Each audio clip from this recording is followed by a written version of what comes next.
Lionel Scaloni স্পষ্টভাবে বলেছেন, এটা একটা স্টেজ যেটা আমার মনে হয় শেষ হয়ে গেছে। আমরা অন্যদিকে এগিয়েছি এবং অনেক ইয়াং প্লেয়ার আছে যারা টিমে জায়গা পেতে চায়। ডেডিমারিয়া নিজেই এটা ক্লিয়ার করে দিয়েছে। আমরা সেই দিন থেকেই এটা বুঝে গিয়েছি। আমি তার বর্তমান ফর্মে খুব খুশি। সে রোজারিও সেন্ট্রালে খুব ভালো খেলছে এবং সুখী মনে হয়। সেটাই সবচেয়ে গুরুত্বপূর্ণ।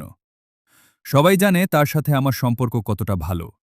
আমি আশা করি সে ক্লাব ফুটবলে এভাবেই চালিয়ে যাবে। এই কথাগুলো বলা হয়েছে আর্জেন্টিনার প্রি ওয়ার্ল্ড কাপ প্রিপারেশনের আগে, যখন অনেকে ডিমারিয়ার রিটার্ন নিয়ে আশা করছিল। স্কালোনি পুরোপুরি দরজা বন্ধ করে দিয়েছেন। ২০২৪ কোপা আমেরিকার পর ডিমারিয়া জাতীয় দল থেকে অবসর নেন।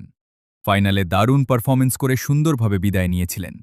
২০২৬ সালের শুরুতে রোজারিও সেন্ট্রালে দুর্দান্ত ফর্ম দেখিয়ে রিটার্নের গুঞ্জন উঠে।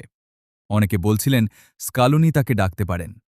কিন্তু মার্চ ২০২৬-এ স্কালোনি প্রেস কনফারেন্সে সব গুঞ্জনের অবসান ঘটান। তিনি বলেন, টিম এখন নতুন জেনারেশনের দিকে ফোকাস করছে।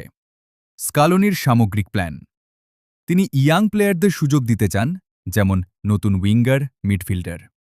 ডিমারিয়াকে অপরিবর্তনীয় বলে স্বীকার করেছেন, কিন্তু তার জায়গায় একই স্টাইলের প্লেয়ার খুঁজবেন না। টিমকে নতুন স্টাইলে এগোতে চান।